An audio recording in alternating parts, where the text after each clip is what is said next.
نحمده ونصلي على رسوله الكريم اما بعد بسم اللہ الرحمن الرحیم السلام علیکم ورحمۃ اللہ وبرکاتہ۔ لیلۃ القدر کی فضیلت کیا ہے؟ شب قدر کے فضائل و برکات۔ شب قدر کو پوشیدہ کیوں رکھا گیا ہے؟ حضرت علی بن ابی طالب رضی اللہ تعالیٰ عنہ فرماتے ہیں، ساتویں آسمان پر ایک مقام ہے جس کا نام خطیرۃ القدس ہے۔ اس میں بہت سے فرشتے ہیں جن کو روحانیون کہا جاتا ہے۔ جب لیلۃ القدر آتی ہے تو یہ رب تعالیٰ سے دنیا کی طرف اترنے کی اجازت مانگتے ہیں۔ جب ان کو اجازت دی جاتی ہے تو یہ کسی مسجد سے نہیں گزرتے جس میں نماز پڑھی جا رہی ہو، یا یہ راستہ میں کسی کا استقبال نہیں کرتے، مگر ان دونوں کے لیے دعائے خیر فرماتے ہیں۔ ان مسجد والوں سے اور راستہ میں ملنے والوں کو ان فرشتوں کی طرف سے برکت عطا کی جاتی ہے۔ حضرت ابو ہریرہ رضی اللہ تعالیٰ عنہ سے روایت ہے کہ رسول اللہ صلی اللہ علیہ وسلم نے ارشاد فرمایا، جو شخص ایمان کی وجہ سے اور ثواب حاصل کرنے کے لیے رمضان کا روزہ رکھے اور سے اس کے اگلے گناہ معاف کر دیے جائیں گے، اور جو ایمان کی وجہ سے ثواب کے حصول کے لیے شب قدر کا قیام کرے گا اس کے بھی اگلے گناہ معاف کر دیے جائیں گے۔ محترم ناظرین، شب قدر رسول اللہ صلی اللہ علیہ وسلم کی چاہت پر اللہ تعالیٰ نے عطا فرمائی۔ رسول اللہ صلی اللہ علیہ وسلم کی ایک افسردگی تھی کہ اللہ نے دوسرے انبیاء کی امتوں کو اتنی عمریں عطا کی، کوئی 1200 سال کا ہوا، کوئی 1000 سال کا ہوا، کوئی 800 سال کا ہوا۔ میری امت کی عمر کم ہے، تو اللہ جل شانہ نے اپنے محبوب کی افسردگی دیکھ کر حضرت جبرائیل علیہ السلام کو بھیجا اور ارشاد فرمایا، حبیب تم افسردہ نہ ہونا، اگر ہم نے پہلی امتوں کو 1200 سال 500 سال کی عمریں عطا کی ہیں تو آپ اس پر افسردہ کیوں ہیں؟ عرض کی مولا، وہ 1200 سال کی عبادت لائیں گے اور میری امت 60 70 80 سال کی عبادت لائے گی، تو دونوں برابر کیسے ہوں گے؟ میری امت پیچھے ہو گئی اور وہ عمل کے میدان میں آگے ہوں گے۔ ارشاد ہوا، حبیب انہیں عمریں لمبی دی ہیں، تمہیں بخت لمبا دیں گے۔ وہ اس طرح سے کہ آپ کی امت کو ماہ رمضان میں ایک رات عطا کریں گے جو شب قدر ہوگی، اور اس رات میں جو عبادت کرے گا اسے 80 سال کی عبادت سے زیادہ ثواب عطا کریں گے، یعنی وہ رات 1000 مہینوں سے زیادہ افضل ہوگی۔ اگر وہ 1200 سال کی نیکیاں لائیں گے تو وہ 1200 سال کے گناہ بھی تو ساتھ لائیں گے۔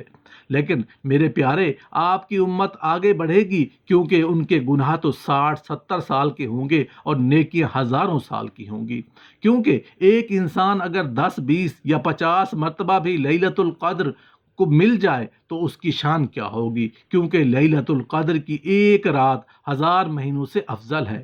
جسے 30 یا اس سے زیادہ مرتبہ شب قدر مل گئی تو اس کے درجات اور کتنے مہینوں کی عبادات ہوں گی۔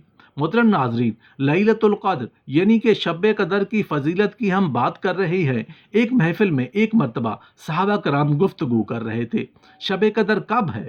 کیونکہ شب قدر کسی ایک رات میں مخصوص نہیں ہے، وہ آخری عشرے کی کسی بھی طاق رات میں ہو سکتی ہے۔ شب قدر کو ڈھونڈنے کا حکم دیا گیا ہے۔ جب تمام صحابہ اپنے اپنے اقوال پیش کر رہے تھے تو اس وقت حضرت عبداللہ ابن عباس رضی اللہ تعالی بھی موجود تھے۔ آپ خاموش تھے، آپ نے کوئی جواب نہیں دیا۔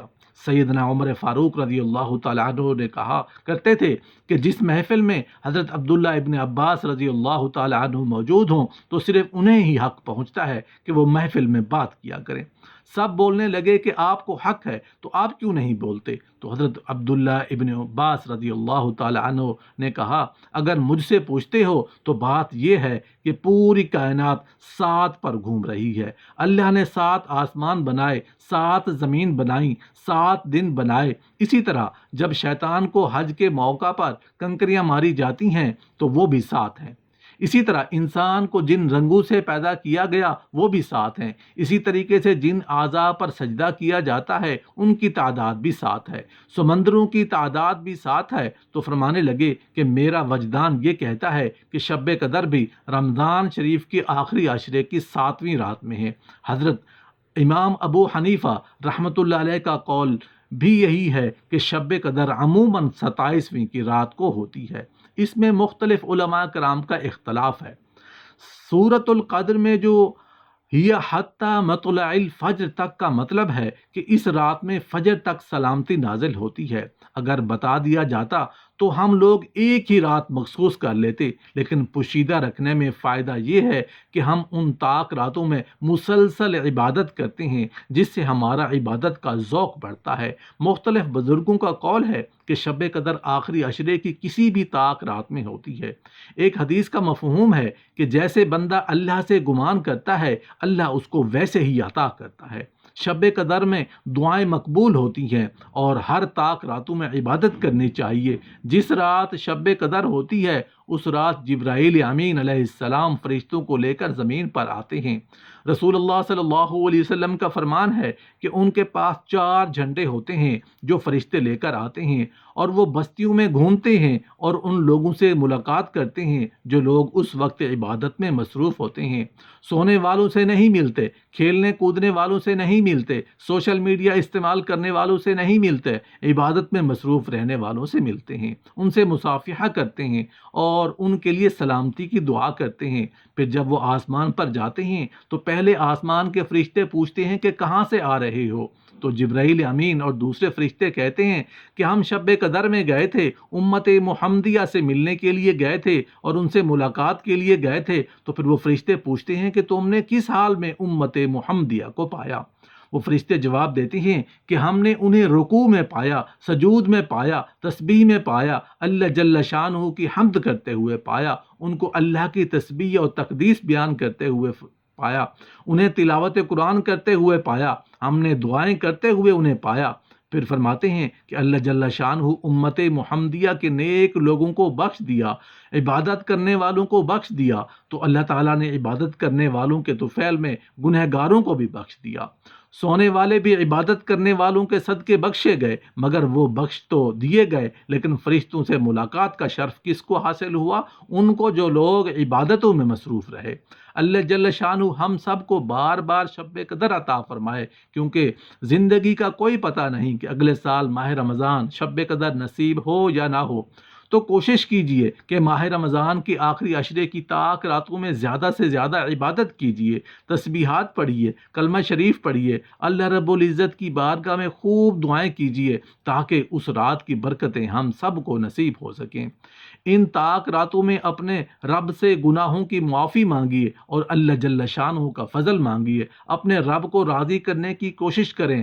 اللہ سے ان طاق راتوں میں جو مانگ سکتے ہیں خوب مانگو، یہ راتیں ملنے کی راتیں ہیں۔ ان طاق راتوں میں ایک رات ایسی ہے جو 1000 مہینوں سے بہتر ہے۔ انشاءاللہ اللہ جل شانہ اس رات کی برکتیں ہم سب کو ضرور نصیب فرمائے گا۔ دعائیں مانگیے کہ اللہ اس رات کے صدقے ہماری بری تقدیروں کو بھلی کر دے، ہمارے سوئے ہوئے مقدروں کو جگا دے، اللہ جل شانہ ہماری تمام جائز خواہشات کو پورا فرما دے۔ اللہ جل شانہ سے دعا مانگے کہ ہمیں ایسا بنا دے جو تجھے پسند آ جائیں، ایسا بنا دے جو تیرے رسول کو پسند ہو، ہماری زندگی ایسی بنا دے جو تجھے اور تیرے رسول کو پسند ہو، اور مرتے وقت ہمیں کلمہ نصیب فرما اور ایسی موت نصیب فرما جو تجھے اور تیرے حبیب کو پسند ہو۔ اللہ پاک سے یہ عاجزانہ دعا ہے کہ ہمیں ماہ رمضان اور خاص طور پر ماہ رمضان کی طاق راتوں یعنی کہ لیلۃ القدر کی برکتوں کو سمیٹنے کی توفیق عطا فرمائے۔ آمین یا رب العالمین۔